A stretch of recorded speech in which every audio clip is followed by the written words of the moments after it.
আমি স্পষ্ট ভাষায় বলতে চাই, কোনো দলের নয়, জনতার বিজয় হবে ইনশাআল্লাহ।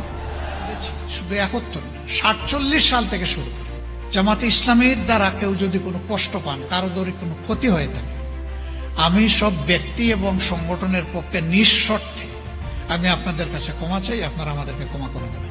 আসসালামু আলাইকুম। এই মুহূর্তের বড় খবর, জাতীয় নির্বাচনকে সামনে রেখে রাজনৈতিক মঞ্চে এলো এক অভূতপূর্ব চমক।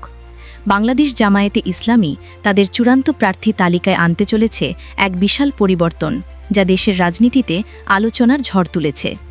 চমকটা হলো, এবার তালিকায় উঠে আসতে চলেছে সমাজের বিভিন্ন ধর্মের প্রতিনিধি, নারী, সাংবাদিক এবং পেশাজীবীদের নাম।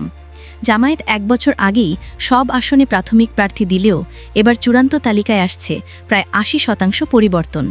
লক্ষ্য একটাই, সরকার গঠনের টার্গেট। তারা বিভিন্ন জরিপের ভিত্তিতে জনসমর্থন বাড়ার তথ্য পেয়েছেন। তাই ইসলামী ও সমমনা দলগুলোর সঙ্গে আসন সমঝোতার পাশাপাশি প্রার্থিতায় আনছেন বৈচিত্র্য।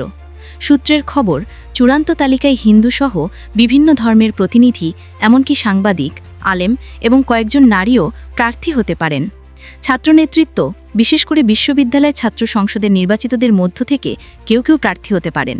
এই প্রার্থীরা হয়তো দাড়িপাল্লা অথবা জোটের অন্য প্রতীকে লড়তে পারেন। জামায়াত আমির ডাক্তার শফিকুর রহমানের ঘোষণা এবং সহকারী সেক্রেটারি জেনারেলের নিশ্চিত খবর অনুযায়ী ডিসেম্বরের শুরুতেই অথবা তফসিল ঘোষণার আগেই এই তালিকা চূড়ান্ত হবে।